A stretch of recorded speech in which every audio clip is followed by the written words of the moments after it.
بسم اللہ الرحمن الرحیم۔ السلام علیکم ورحمۃ اللہ وبرکاتہ۔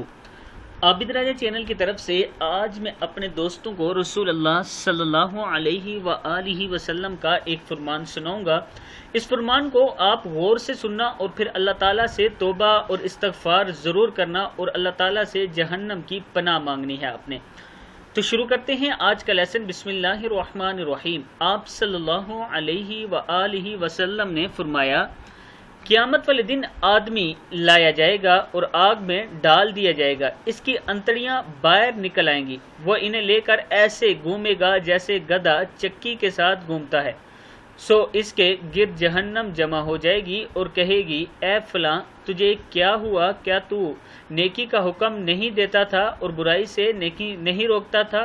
وہ کہے گا، ہاں یقیناً میں وہی ہوں، لیکن میرا حال یہ رہا کہ میں لوگوں کو تو نیکی کا حکم دیتا تھا لیکن خود عمل نہیں کرتا تھا، اور دوسروں کو تو برائی سے روکتا تھا لیکن خود اس کا ارتکاب کرتا تھا۔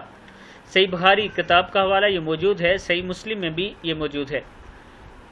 اس حدیث میں رسول اللہ صلی اللہ علیہ وآلہ وسلم نے فرمایا کہ قیامت کے دن ایک ایسا آدمی لایا جائے گا جس کو جہنم میں ڈالا جائے گا، آگ میں ڈالا جائے گا تو اس کی انتڑیاں باہر آ جائیں گی، پھر وہ انہیں لے کر ایسے گھومے گا جیسے گدھا چکی کے گرد گھومتا ہے، پھر جہنم جو ہے وہ اس کے گرد جمع ہوگی اور اس سے سوال کرے گی کہ کیا آپ دنیا میں لوگوں کو نیکی کا حکم نہیں دیتے تھے؟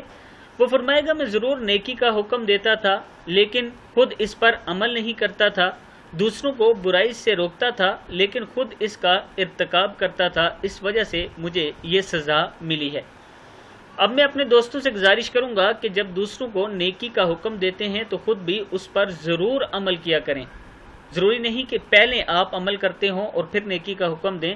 فرض کیا ایک حدیث ابھی آپ تک پہنچی، آپ نے ابھی یہ سنی، آگے کسی کو بتائی اور اس کے بعد یہ ارادہ پکا کر لیا کریں کہ آج کے بعد میں اس پر عمل کروں گا، تو انشاءاللہ آپ اور ہم اس عذاب سے بچ سکتے ہیں۔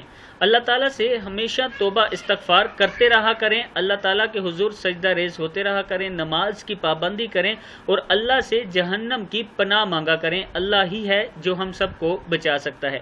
اس ویڈیو کو آپ دوستوں نے آگے زیادہ سے زیادہ شیئر کرنا ہے۔ السلام علیکم ورحمۃ اللہ وبرکاتہ۔